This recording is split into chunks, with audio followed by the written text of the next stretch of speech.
Hold up. Wait a minute.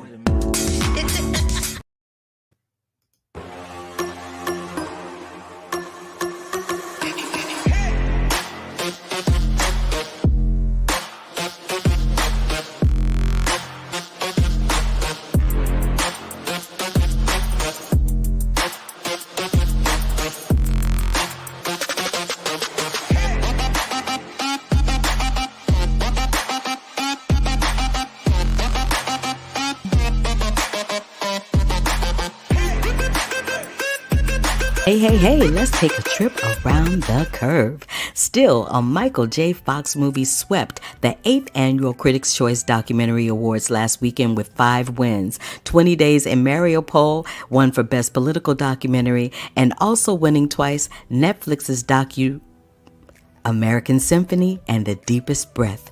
Creed 4 is in the works with Michael B. Jordan back to direct, according to producer Irwin Winkler.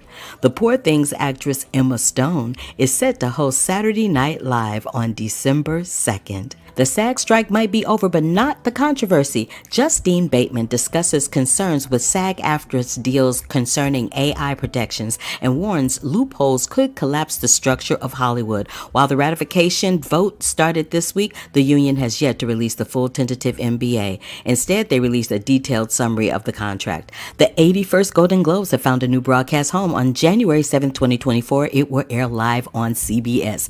Amber Ruffin is set to host NBC's Countdown to the Macy's Thanksgiving Day Parade, and Kerry Washington is to receive an Equity and Entertainment Award at the Hollywood Reporter's annual Women in Entertainment Gala. Terrence Howard signs with Independent Artist Group, and Trevor Noah returns to Netflix with his 4th original comedy special, Where Was I? The Elton John Jake Shears musical Tammy Faye is headed to Broadway for the 2024-25 season. Rami Malek's 20th century thriller Amateur is among the first studios to start shooting and get rolling in the UK after the SAG strike ended. Victoria Peteretti, Judy Greer, Rich Sommer, Lola Flannery, and Abigail Donaghy are in the Book of Jobs. Filming is to begin this week. New 4K restoration of Charlie Chaplin's A Woman in Paris will run at the Film Forum in New York from Friday, December 22nd through December 28th. Lily Gladstone, Divine Joy Randolph, Greta Lee, Charles Melton are being honored at the 2024 Santa Barbara International Festival, along with Ryan Gosling, who will receive the Kirk Douglas Award for Excellence in Film. Adrienne Warren is set to star in the Black Wall Street drama In the Works at Peacock from Eric Haywood and Capitol Entertainment. Pat Mitchell is to receive the Vanguard Award for Philanthropy at the Sundance Film Festival's opening night gala celebrating 40 years, presented by Chase Sapphire. Michelle Mendelovitz is named head of Mattel Television Studios, and Destin Daniel Cretton has decided to step away as director of Marvel Studios' Avenger Kang Dynasty to focus on other Marvel projects. Maria Gabriela de Faria has landed a breakout part joining the cast of James Gunn's Superman Legacy. Rosamund Pike from Saltburn and Matthew Reeves have entered production overseas on Hallow Road. After months of speculation over who might be playing Reed Richards, aka Mr. Fantastic in the Marvel Studios' Fantastic Four, it's looking like Pedro Pascal might be doing it. He's in negotiations right now. Jackie Weaver and Tony Shalhoub lead the cast of the upcoming feature film The Wonder Yard from writer Beth Curry. Doug Jones, Bai Ling, Alexis Knapp have joined Eric Roberts in the Spider Dabrowski psychological horror film Down Below. Julianne Moore's series Mary and George moves from AMC to Starz. Disney CEO Bob Iger confirmed on Good Morning America this week that Frozen 4 is in the works at Disney. Jimmy Kimmel is to host the Oscars for the 4th time. Julianne Nicholson lands the role in the BBC drama Dope Girls about a female crime boss in Soho. And although we won't get a new Disney Marvel movie until the end of July next year with Deadpool 3, we will get Sony Marvel's Madam Web starring Dakota Johnson and Sydney Sweeney. The Harlem Globetrotters teams with the fighter producer Todd Lieberman for the film about the historic, iconic Black basketball team. Warner Brothers picks up Alien Legion with Tim Miller attached to direct. Stars greenlights Spartacus House of Asher from Stephen S. DeKnight, and House of Asher star Nick Terabay signs with Verve. 2023 Gotham Awards are presenting Greta Gerwig's Barbie with the Gotham Global Icon and Creator Tribute on November 27th. Barbie scores 11 Grammy nominations, including Record of the Year and 2 for Song of the Year. Denzel Washington is set to reunite with his Training Day director Antoine Fuqua in an untitled Hannibal feature for Netflix. James Cameron's The Abyss Special Edition is now remastered and in 4K. It's returning to theaters for one special night-only event on Wednesday, December 6th. Jeffrey Wright, America Ferrera, Greta Lee are among honorees for the Critics' Choice Celebration of Cinema and Television Black, Latino, and AAPI achievements. 50th Annual Daytime Emmys, which were originally set to air in June, now has a new live air date on December 15th on CBS. A24's Nicolas Cage, starring Dream Scenario, opens in limited release. Focus Features has nabbed U.S. distribution rights to Oscar-winning Edward Berger's papal thriller Conclave, with a star-studded cast led by Ralph Fiennes, Stanley Tucci, John Lithgow, and Isabella Rossellini. For the second consecutive year, Broadway cast albums have made a clean sweep at the Grammy nominations for Best Musical Theater Album. Elon Musk biopic lands at A24 with Darren Aronofsky set to direct. Taiwan-Japan doc After the Snowmelt and Filipino fantasy Mother Maybe wins the top awards at the TCCF pitching. Cohen Media Group acquires Merchant Ivory documentary about the legendary filmmaking team, and Coyote vs. Acme finished live-action animated pick shelved completely by Warner Brothers as the studio takes a tax write-off. Ballerina director Lynn Wiseman signs with Range Media Partners, and Shailene Woodley and Martha Stewart join David E. Kelly's Hope in the Water as a docuseries lands at PBS. Anna Kendrick and Ian McGregor picture heads to Saudi Arabia's Red Sea Film Fest as the new round of selected films are announced. As Ayo Edebiri and John Malkovich are set to topline A24's horror opus alongside others aboard, with Juliette Lewis in talks to join.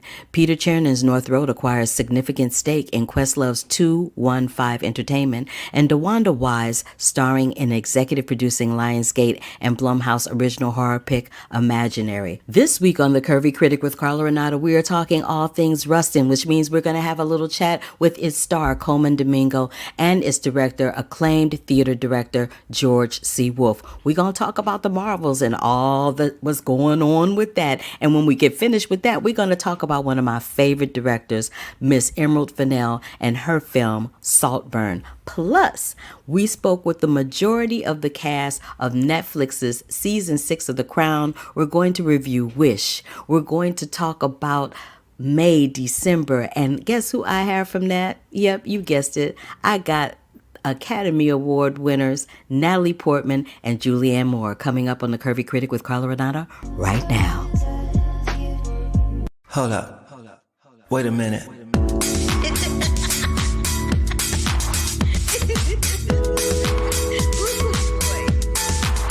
I wish you love, peace, and hair grease. Love, peace, and hair grease, y'all.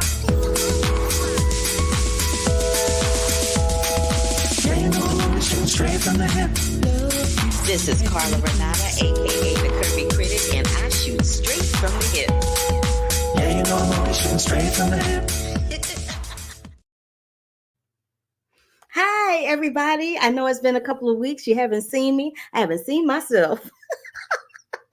But anyway, welcome back to another fresh episode of The Curvy Critic with Carla Renata. I know I've been gone for a couple of weeks, but I appreciate you joining in and joining me today. If this is your first time joining me, give me a big old thumbs up to let me know you are here. If you are on YouTube, click that bell for notifications and subscribe to the channel, because you never know who you're going to see right here at The Curvy Critic with Carla Renata. If you are watching this via YouTube, LinkedIn, Twitter, or Facebook, welcome. Thank you for joining me. Glad to have you. We have a jam-packed show for you today. We're going to talk about the Marvels. We're going to talk about Rustin. We're going to talk about Saltburn. We're going to talk about May, December. We're going to talk about so many other things. The Wish, The Crown, The Holdovers.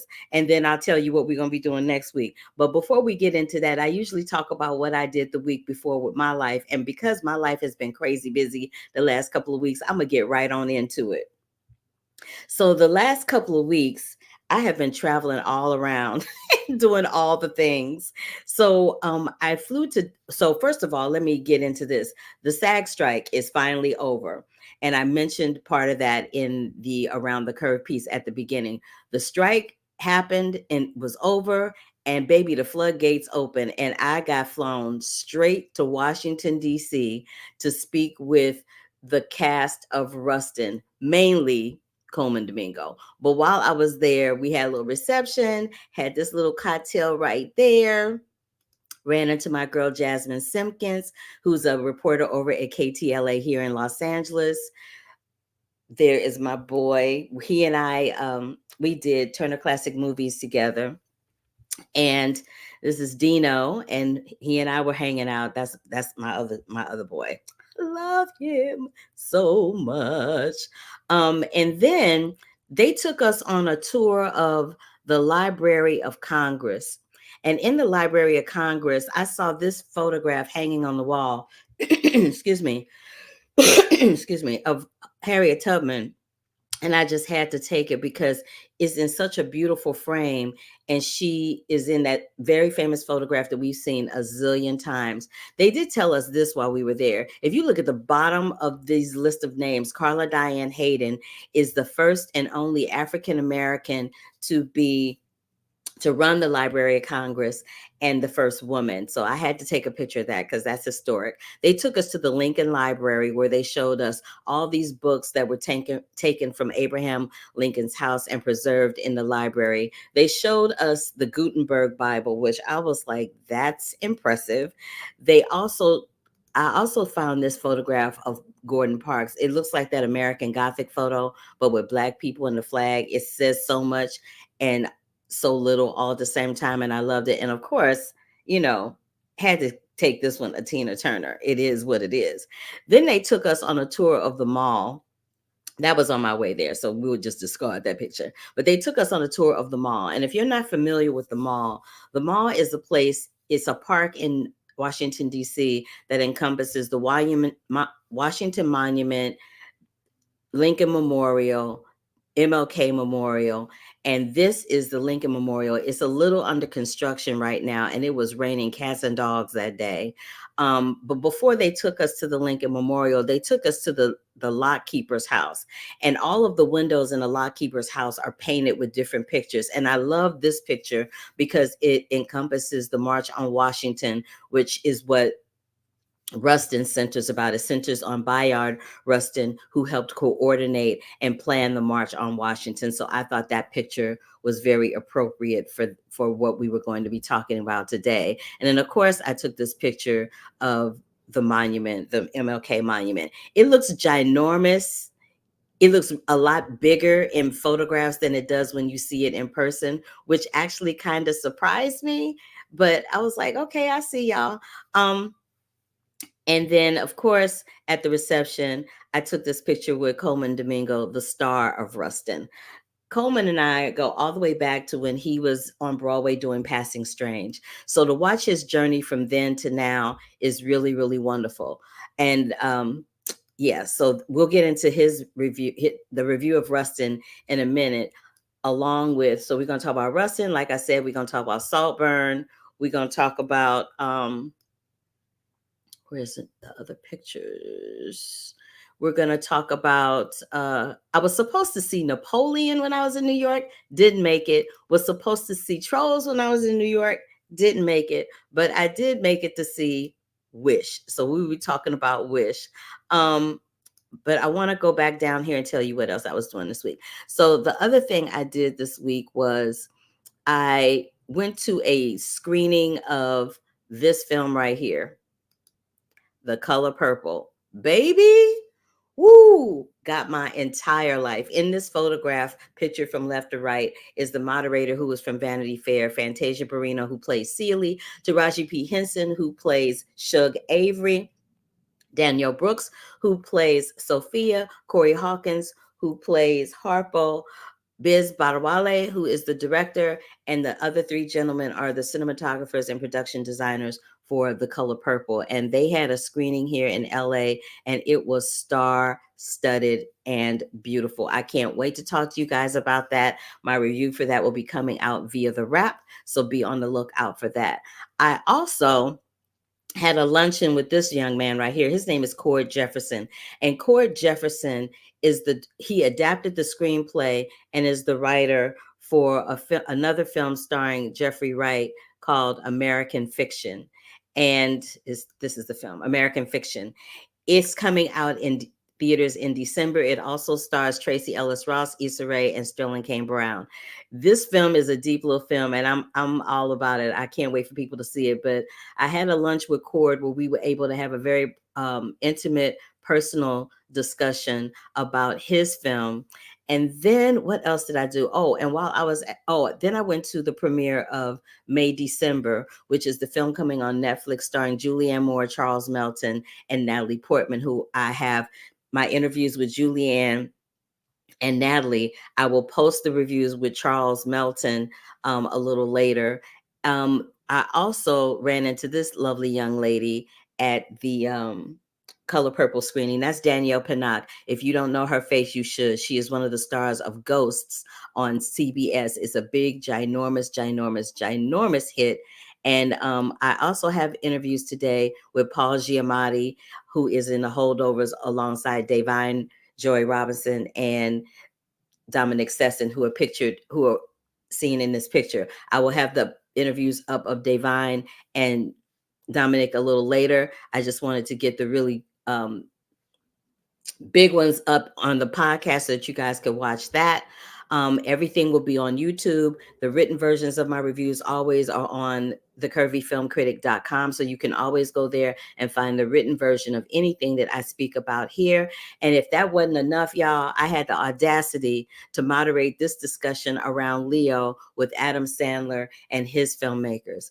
I am tired talking about it. Last but not least, I wanted to tell you guys about today. It's probably already in motion right now, but on Turner Classic Movies, they are remembering and honoring Harry Belafonte by showing his movies starting at 8 p.m.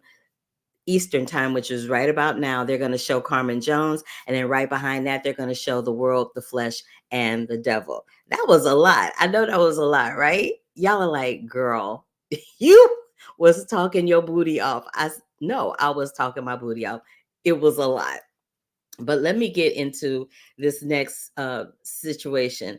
We're going to talk about Rustin first, is what I'm going to do. And Rustin is a film centered around Bayard Rustin. Bayard Rustin, we've heard about Martin Luther King associated with the March on Washington. We've heard about Marian Anderson. We've heard about, not Marian Anderson, Mahalia Jackson. We've heard about Rosa Parks, Harry Belafonte. We've heard about all these people that attended the March on Washington, but no one ever talks about Bayard Rustin. And Bayard Rustin was an advisor to Martin Luther King Jr., and he dedicated his life to the quest for racial equality, human rights, and worldwide democracy. However, Bayard Rustin was openly gay. Now, imagine being openly gay and Black and a man in the 60s. I'm just going to let you ponder that for a minute.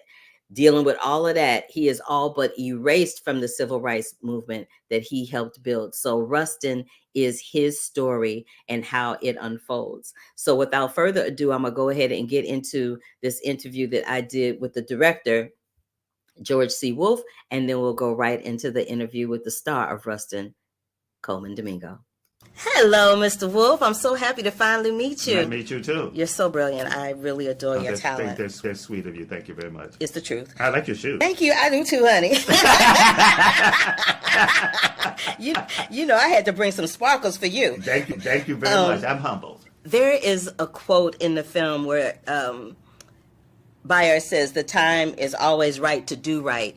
What does that mean for you now, being on the other side of this project? Well, that's him quoting MLK. Mm-hmm. The time is always right to do right. I mean, I think we all have a responsibility to push truth forward, to push justice forward, to push history forward, and you frequently, it takes something crucial happening before we rediscover the necessity of that, as opposed to making that a daily necessity. Right. And teaming up with Higher Ground Productions, run by Michelle and Barack Obama, how important do you feel it is, particularly to team up with that company where we have a former First Lady, a former president, who are going out of their way to make sure that Black history is just that, Black history? Well, yeah, I mean, I think it's very important. I mean, I think they're very committed to telling stories of one of the things that interesting. I got notes from the president, and one of the things was very important to him is that it become very, very clear the rigor that is required when one is engaging in organizing a protest or an event. And that Bayard was known, even for those people who did not like him, for being a brilliant organizer, being a brilliant strategist. And I think that it was very important to them that we understand how thorough he was. I mean, coming up with the idea to make sure that there are pieces of paper when you drive through a toll booth on your way to D.C. that has all the information of where you should park and where you should go once you come to D.C. for the march. That sense of detail is just phenomenal. And that was very, very, very important to them, that information, that sense of responsibility and command be passed on within the film. Cool.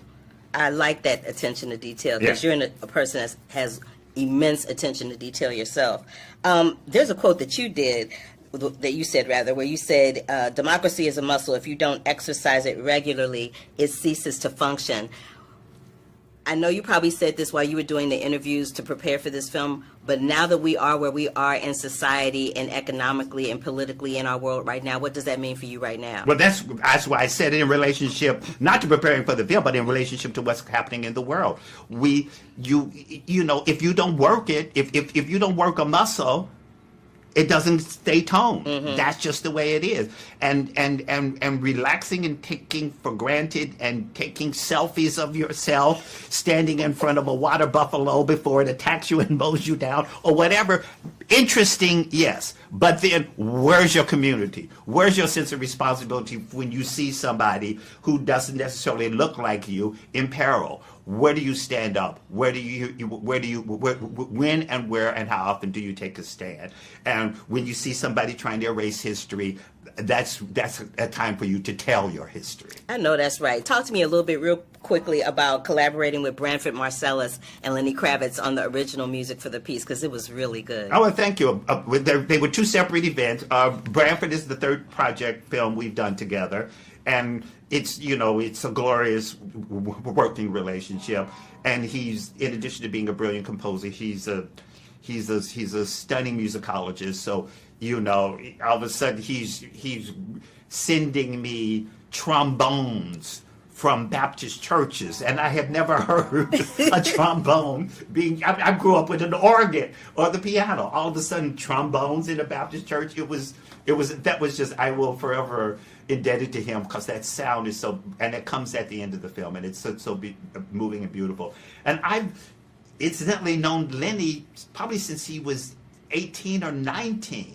And so it was, and and we bump into each other periodically. So it was really thrilling and wonderful that all of a sudden, I call him up and I say, hey, want to do a song? And he said yes, and there we are. I love that. And I love the water buffalo part that you gave me. That was hilarious. That was so funny. George C. Wolfe, it has been my immense pleasure and honor to sit here and speak to you today. Congratulations on Rustin. I'm so glad that you guys are finally able to promote the film in its entirety. Thank you for your time. Thank you very much. Thank you. Now, baby, when I tell you, when we did these interviews, we were only scheduled to speak to Mr. Wolfe. And then, like I said earlier, the strike ended and all hell broke loose. So then we just got everybody. And it was like, I'm like, and crazy. But I just want to touch on a couple of things before I go into this interview with Colman Domingo. Mr. Wolfe mentioned that the film is produced in tandem with Netflix by Higher Ground Productions, which is Michelle and Barack Obama's production company. And they had a special screening for HBCUs in DC while I was there. And Michelle and Barack Obama showed up. So I love that they showed up and they showed out to support their film and to support something, like I said in the interview, is not only supporting history, but Black history. Having said that, I'm going to let Colman Domingo talk to you about Bayard Rustin.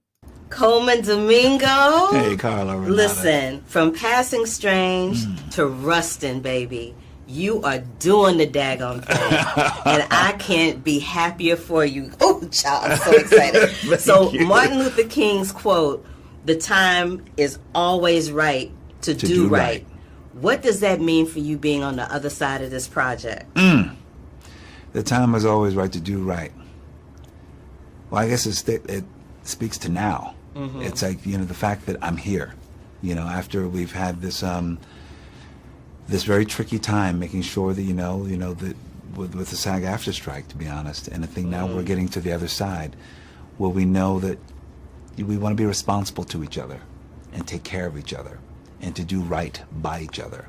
So I think that we've all been sort of living and trying to move within that. And now, even as we're out here now to promote these works that we believe in, I want to do right by Rustin. I want to do right by my filmmakers. You know, I feel like maybe it's inspiring us, in that statement from Dr. King is saying that we have to be responsible to each other, and that's the way we create a better world.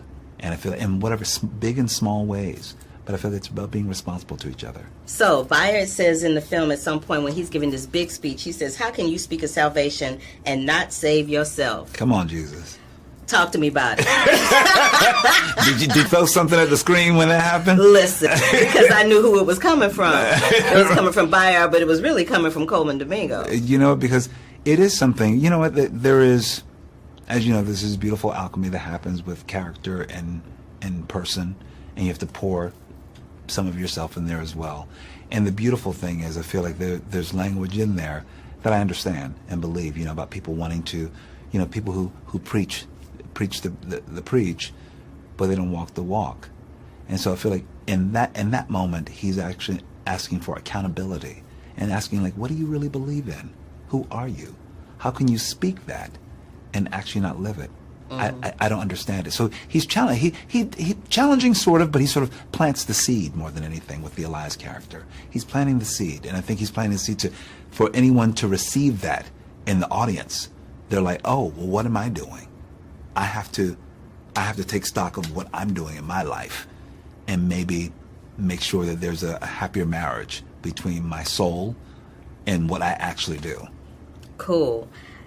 He was complicated. This is a really, really complicated man. He was a Quaker. He was communist. He had a lot going on. Yes, he did. And I know that you are an ordained minister. How did you bring that into portraying this very complicated life? Oh, you are so good. You're wonderful. And I know you're from Pennsylvania too, so I know that you're familiar with Quakers. I think that we're very much, I think that we're like such polymaths, both of us. And I'll call it a polymath. He has a lot going on. But that makes him such an original, right? That makes him such an original, and that's the only way he could be. He actually could have conformed and actually just been a very simple brother like anybody else to try to get by, but he did not. He decided to be all in his fullness, everything, playing the lute, singing Elizabethan love songs, doing things that no other brother did. You know what I mean? Being in spaces where that nobody really wanted your presence, but you knew you were the smartest person in the room. So, you know, who knows? Maybe there's some of that in me, possibly as well. You know, I know that I come from people that it supported me to be exactly who I was in whatever space that I was in, and to use my mind and my heart, and to trust that that is the thing that will get me the success that I can get. So, and that's all I have. Listen, you have a powerful, poignant, and I can't even think of the other P word, kind of mind, spirit, and heart. And it has been my immense pleasure. I'm about to get choked up a little bit. My immense pleasure to sit down and talk to you, because I'm so incredibly proud of what you accomplished. And I generally feel and honestly feel that this is just the tip of the iceberg for you. Okay. I'm so happy to be here at the ground starting point of everything about to blow up like a volcano. I'm so happy for you. And I thank you for always supporting, like from Passing Strange Days. Thank you for our journeys to meet like this again. I appreciate you so much. I love you, brother. Love you too. You too. All right. Thank you, sis. You know, I love when my past meets my present, and I get to celebrate those people that I've met along the way, and Colman Domingo is one of them. And I'm going to predict it right here, right now. Colman not only is starring in Rustin, but he plays Mr. in The Color Purple. And I'm thinking he's probably going to pull a Mahershala Ali, a Tom Hanks, and a couple of other people who have had double Oscar nominees in one year. It's about to go down. Rustin is an important film. The pacing is a little slow. It is a little slow, but the best thing about Rustin is Colman Domingo. To be very succinct and keep it to the point, the best thing about Rustin is Colman Domingo. And the thing about the film is that he's playing a man who wasn't allowed to live in his truth in the 60s, but Colman Domingo is very much allowed to live his truth and does so very unapologetically in 2023 moving forward. So there's that. So again, you guys check out Rustin. It is going to be on Netflix. It is on Netflix. It has been streaming there since November 17th, and it's going to be in select theaters as well. All right. So having said that, let's talk a little bit about the Marvels, because everybody been talking about the Marvels. So I'm going to have my little 2 cents to say about the Marvels. Let's get on into that. This film is a Disney Plus is produced by Disney, Disney in tandem with Marvel Studios. It stars Brie Larson, Teyonah Parris, Iman Vellani, and Zawe Ashton, who incidentally is married to Tom Hiddleston, who plays Loki in the Avengers. Got that? So Zawe Ashton is Tom Hiddleston's wife. Having said that, this is the premise for the Marvels. Carol Danvers, aka Captain Marvel, who's pictured there in the middle, has reclaimed her identity from the tyrannical Kree and taken revenge on the Supreme Intelligence. However, unintended consequences see her shouldering the burden of a destabilized universe. When her duties send her to an anomalous wormhole linked to a Kree revolutionary, her powers become entangled with 2 other superheroes excuse me, to form the Marvels. Let me just tell you something. The little girl on the right, she plays Miss Marvel, and her name is Iman Vellani. And Iman Vellani steals the show. She is so funny and so fresh and so just all the things. She's really quite hysterical and very, very wonderful in this film. On the left of the screen is Teyonah Parris. And Teyonah Parris plays Monica Rambeau. So Monica Rambeau, you saw in WandaVision. She was introduced in WandaVision, and they have taken the 2 television versions in the Marvel Cinematic Universe and brought them in together in a cinematic big screen version, along with Brie Larson, who played Captain Marvel. I hope you were able to keep up with all of what I just said, because I know it's a lot. What I will say about this is that this film is unlike any of the other Marvel films, and it's gotten very mixed reviews. Some people either really love it or they really hate it. I'm one of those people that there were moments about the film that I really liked and things that entertained me, but I didn't think it was one of the strongest Marvel films out there. That's not because there was a Black woman directing it. That is not the reason why. That is not the reason why. It's just that I think the Marvel Cinematic Universe has kind of burned itself, singed itself a little bit. They've thrown so many projects out that they keep backtracking and forgetting a few little details here and there in the process of them telling the stories. Like when they talk about the blip in the Marvels, there's some things that are a little askew in them talking about the blip. So you're like, but wait a minute, but this happened. You're like, okay, I don't understand what's happening. But what I will say is that I was really excited to see that Nia DaCosta is the first Black woman to direct a Marvel Cinematic Universe film. Nia DaCosta is a brand new filmmaker. I've seen a couple of her films, and she has a very smart, fresh voice. It's very unique. It's very unusual. And it was the case with this film too. There's a moment where there's this whole dance sequence, which is hysterical. And then there's this whole thing where they have like these ravenous cats that are just like, they're like, for lack of a better way to say it, they're like these lizard cats where their tongue just comes out and eats people. And then when they've had enough of them, they kind of spit them out like they're a fur ball. That for whatever, I have a very sick sense of humor. For whatever reason, that made me laugh out loud. It was just so stupid, but it made me laugh. So I say that to say that there were moments in the film that were very comical and very entertaining, but the film as a whole, it was just a little slow for me personally. But I did enjoy the fact that it was directed by a Black woman, written by a Black woman, that all of the leads were all women. You know, I loved all of that. I loved the girl powerness of it, but it could have been, the structure of the film could have been just a tad bit stronger. And I will go into more detail with it when you go to my site, thecurvyfilmcritic.com, and read the review there. All right, so that's the Marvels. Now we're going to get into Saltburn. Saltburn is this film. So there's this director. I love her. Her name is Emerald Fennell. That name sounds familiar to you. It should. She was the writer and the director for a film a few years ago called Promising Young Woman with Carey Mulligan. She also played Camilla Parker Bowles in season 5 of The Crown. And now she is back with another film that she has directed and written called Saltburn. And what this does is it brings us a beautifully wicked tale of privilege and desire, struggling. This young man named Oliver is struggling to find himself. He's played by Barry Keoghan. We saw him get a lot of love last awards season. He finds himself drawn into a world of this charming, aristocratic Felix, who's played by Jacob Elordi, who also has another film out this year. He plays Elvis Presley in Priscilla. And Felix invites him to Saltburn. Now, Felix's family is very eccentric. They have this huge, sprawling estate, and Oliver goes to spend the summer there. This film gave me vibes of a lot of different movies in one.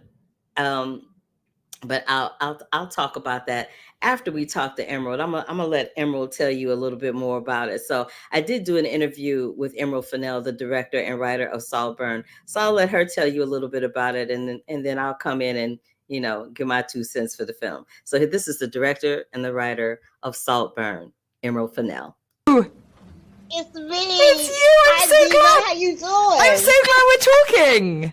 I'm so glad we're Listen. talking. Lovely to see you.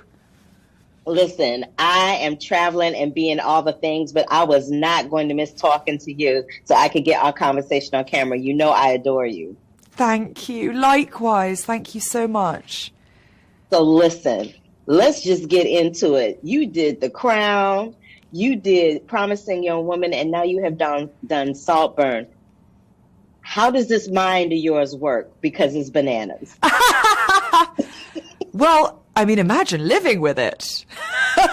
I think that it is all, I mean, it is truly that I've spent my life living in another parallel universe. Or I think lots of parallel universes. There are places that I go, that I visit, and that those places are as real as, you know, my real life. And Saltburn has been one of those places. I just, you know, I can't. It's a scab that I need to pick. I don't know what it is. Oh, see, your use of language, that's what I love. A scab that you need to pick. Girl, oh, you know, I could just get into you and the euphemisms all day long. But what I really want to talk about in this interview is shooting that last scene with Barry Keoghan where he's in his birthday suit. Was that difficult to shoot? Was it challenging to shoot? How was he? Was he cool? Was he angst? Talk to me about it.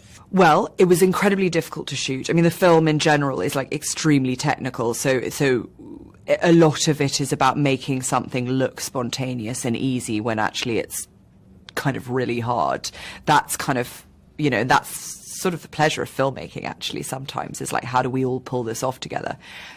You know, working with Barry is absolutely amazing because the stuff like that, you know, when he gets it, you know, when we look at each other and we know like what needs to happen, like where something needs to be, he's so into it. He just wants to get under the skin. He's, you know, he is kind of, yeah, he's just an unbelievable physical actor. So it was really difficult. You know, it's choreographed by the incredible Polly Bennett, who is amazing, who used his like boxing steps. Barry's an incredible boxer, a beautiful dancer, by the way.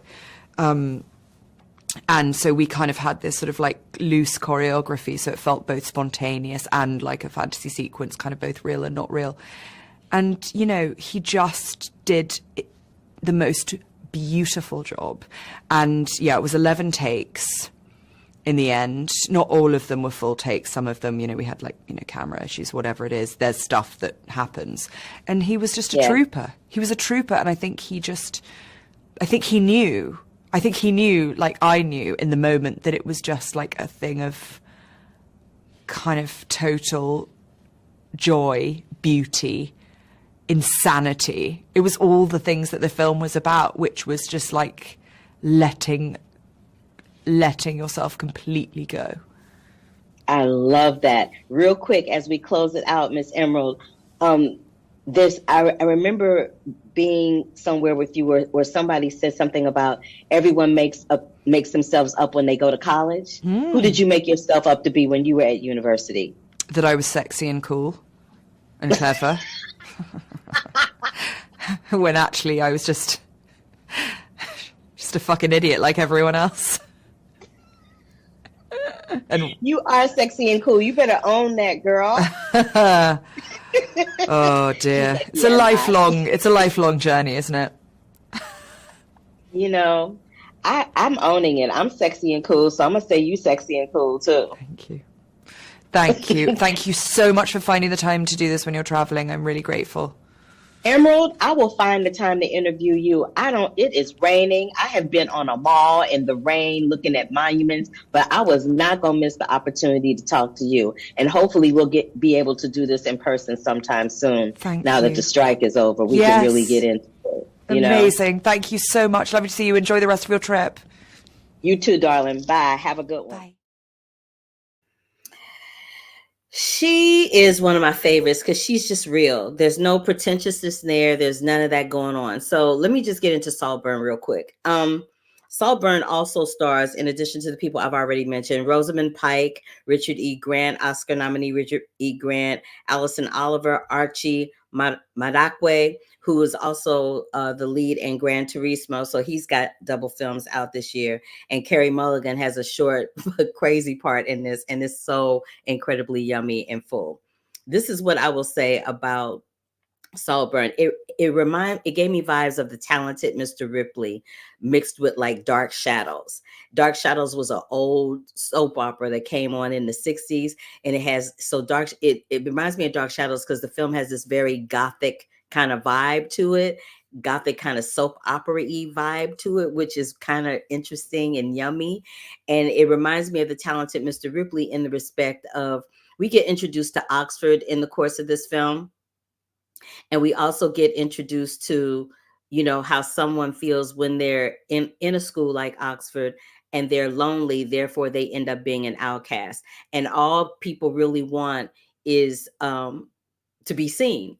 And so Oliver, he sees what people want in this film and he gives it to them until, some very unsavory things happen as a result of Oliver. I don't want to say what it is because it's crazy. And so it's like there are things that we often want but we despise it all at the same time. Things that we want to have, like someone else's life. Like when you watch somebody's Instagram or Facebook post or whatever it is, and you may want that life, but then once you're in that life, you're like, I'm not so sure I really want that life. There is a scene where Barry Keoghan, I spoke to Emerald about this in the interview, where he is dancing butt naked at the end of this movie. And it is the most freeing, most committed performance I've seen in a really, really long time. There's also this moment where Oliver is in this grave where he kind of violates the grave. And it's like, ooh, no, Oliver, you're not doing that. The production and the costumes in this are really quite spectacular. There's a whole angel and devil costume birthday party theme happening, and it's really great. But I feel like the best thing about the film is there's a fetishization of beauty that happens throughout the entire film. Emerald Fennell has a very unique way of looking at circumstances and looking at movies. And I just love how uniquely twisted her imagination is. So I will always support her, but it's really quite something else to watch what she does with this film. All right, so that is Saltburn. It's in select theaters, and it will be, it's in select theaters right now. It will be everywhere beginning on Thanksgiving Day. It began to, I think it was released in select theaters on November 17th. All right, so I talked about this movie before, May December. It stars Julianne Moore, Natalie Portman, and Charles Melton. And I have Julianne and Natalie's interview here. I will put their interviews along with Charles Melton's interview up on the YouTube channel. So be on the lookout for that. But before we get into that, I want to get into let me see I want to get into Wish. Let's talk a little bit about Wish. Wish is a film that is a Disney film that's coming out just in time for the holidays, and it stars Academy Award winner Ariana DeBose, and it's going to be in theaters on November 22nd, which is, I believe, right before Thanksgiving. And Ariana plays young Asha, who makes a wish so powerful that it's answered by a cosmic force, a little ball of boundless energy called Star. With Star's help, Asha must save her kingdom from King Magnifico, who's played by Chris Pine, and prove that when the will of one's courageous human connects with the magic of the stars, wondrous things can happen. Star is a really wonderful film, but for me, the kids are going to love it. Kids are going to love this film. They're going to be totally into it. They're going to love Ariana's depiction of it. I love that Ariana's dress in the film is purple, like her dress in West Side Story was purple. I love that while she's promoting the film, she has her hair done exactly like Asha's hair in the film. But if I'm being honest, Chris Pine steals the film as Magnifico. He steals the film right from underneath Ariana. He does.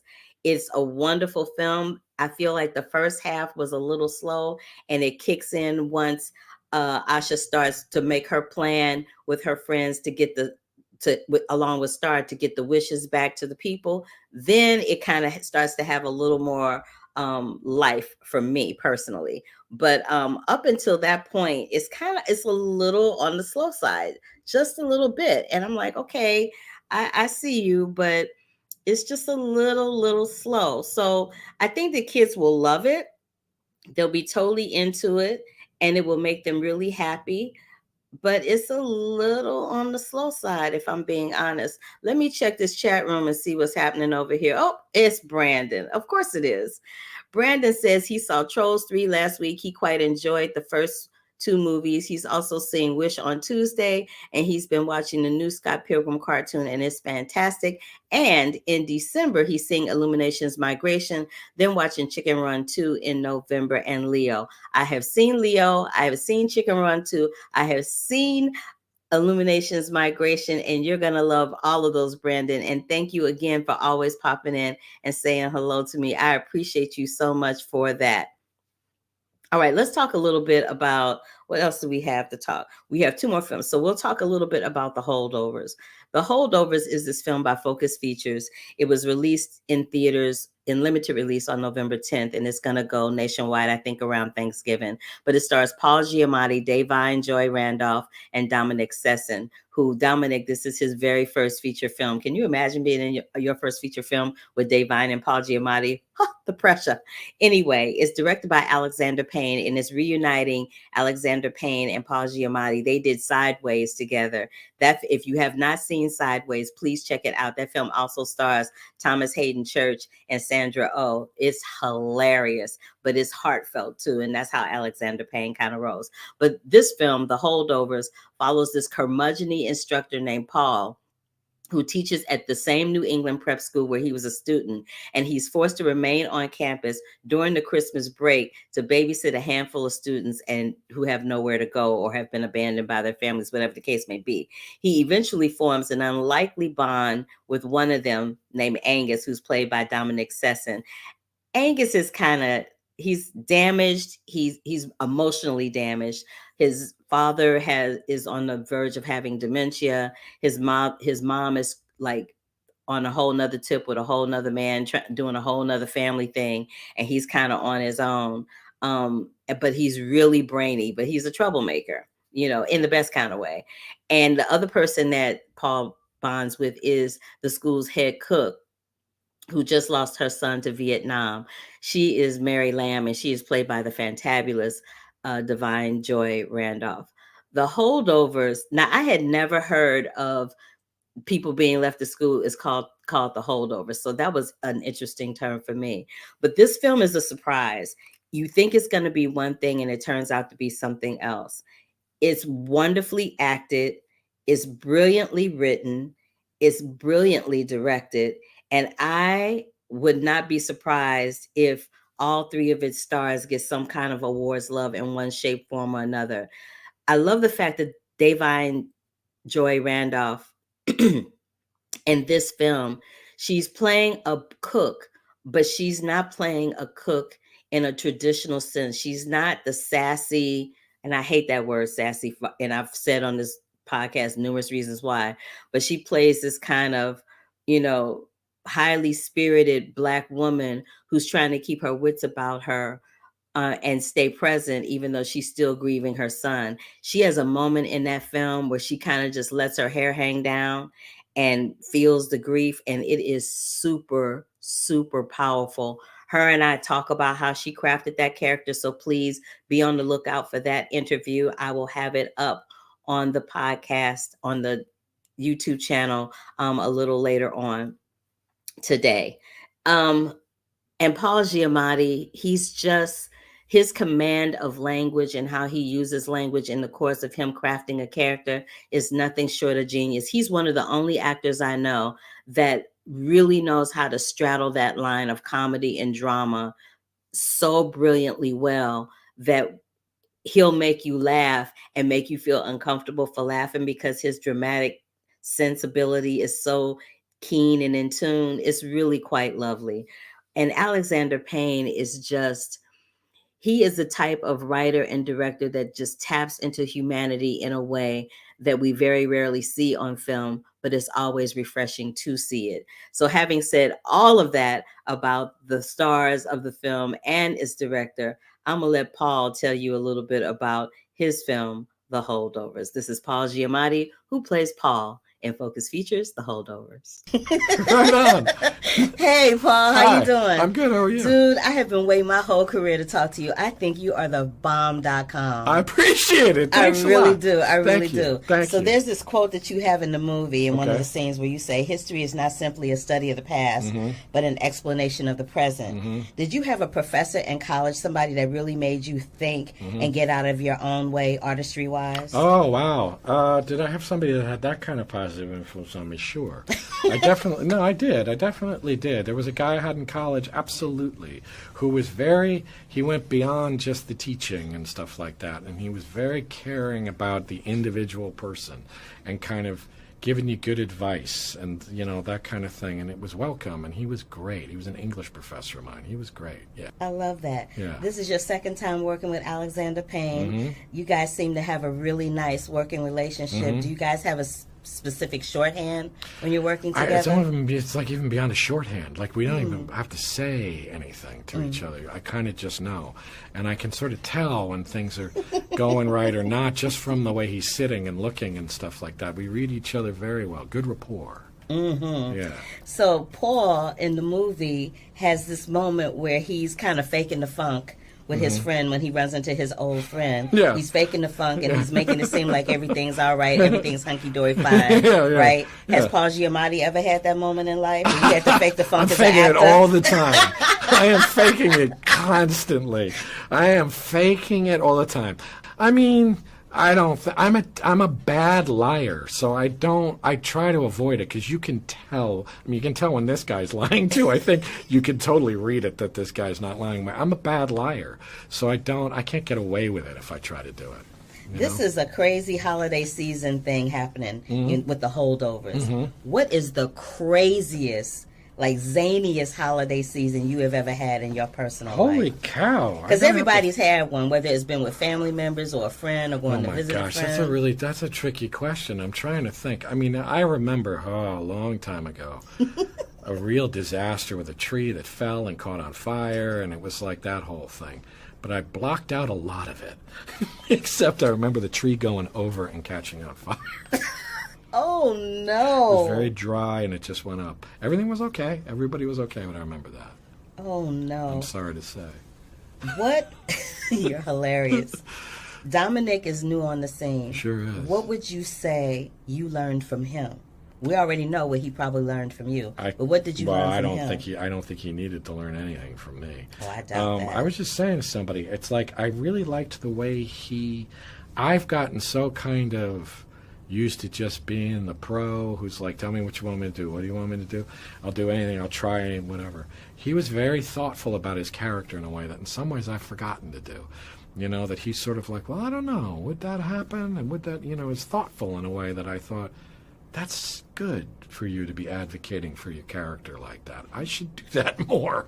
I just am kind of like, what do you need me to do? You know what I mean? Which is fine. That's a good thing, and he'll learn that too, and he could do that too. But there was a kind of thoughtfulness that I let go of sometimes because I just want to get the job done. You know what I mean? He was enjoying it, basically. Yeah. And thinking about it and feeling it. Well, he wasn't thinking about it and enjoying it and feeling it because he was with one of the best to ever do it. So well, I appreciate that. It's been my pleasure Likewise. to sit here and talk to you. Thank you. I love you to death. Likewise. Thank you very much. Thank All you. right. Okay. I really do love him to death. I'm a huge fan of his work. I kind of fangirled out a little bit, so you have to forgive me. Again, the film is called The Holdovers. It's directed by Alexander Payne. It was released in limited release on November 17th, and it goes nationwide on Thanksgiving Day. Last but not least, I have interviewed both of these women before, Natalie Portman and Julianne Moore. They are in this film called May December. And if you recall, maybe a month or two back, or maybe it was earlier this month, I don't remember. I spoke with the director, Todd Haynes, and he and Julianne Moore have worked together quite a bit. But this is a crazy ass film. This movie is bananas. But Julianne Moore, Natalie Portman, and Charles Melton make this film work. They make it work within an inch of his life. So let me just remind you about what it's about. It's going to be streaming via Netflix, but it's in theaters right now. It opened in theaters on November 17th, and it will be streaming on Netflix on December 1st. So I will come back on December 1st and remind you guys. But this is a film about 20 years after their notorious tabloid romance. Julianne Moore's character, Gracie, is married to Joe, and they buckle under the pressure when a Hollywood actress, played by Natalie Portman, and the actress's name is Elizabeth, meets them to do research for a film about their past. Ooh, when I tell you this is a character study for actors between Julianne, Charles, and Natalie, they do the daggum thing. So I'll just let them talk about it from this point out. But again, it's May December is the film. Netflix is the streaming place on December 1st, but it's in theaters right now. So go check it out in a theater. You might want to see this one on the big screen. And here's my interview and conversation with Academy Award winners Julianne Moore and Natalie Portman. Hi, ladies. Hello. Two of my faves. I'm so excited. So I just got to get this right out of the way. That mirror scene, it was sexy. It was suspenseful. It was a little scary. There was a lot of tension going on. How much of that wasn't on the page? Good question. Well, the writing was all there. Like the words we were saying were all written by Sammy Burge. Right. But the gesture was very much created that day. And I think honestly, I mean, we've talked about this a lot, but I think we had such a great working relationship and a wonderful friendship that was developing that it was easy to have that kind of intimacy. I remember there was an issue with Natalie's hair about how could it be pulled back or whatever, and I said, well, I can do it, and then it ended up being a gesture that was really intimate, where I kind of like, it's like that. Like, Do it, girl. I feel so nice. Yeah. But you can do that kind of stuff when you have a great partner.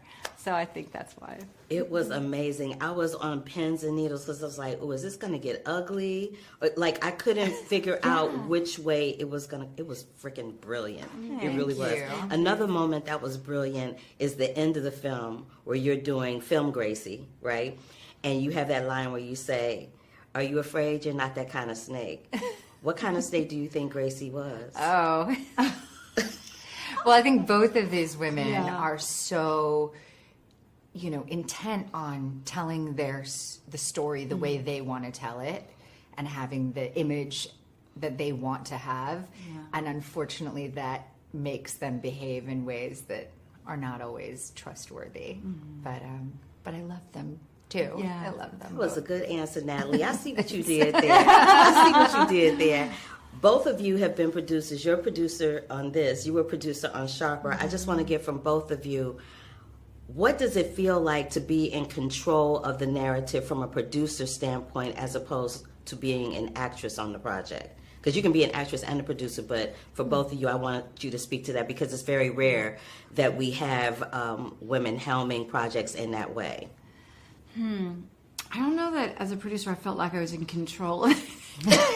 Yes, you are in control, Julianne. I think it enables you to make more decisions artistically, just in terms of who your collaborators are. That's what I found. That when I was doing it, really was like, who was I going to invite to join me?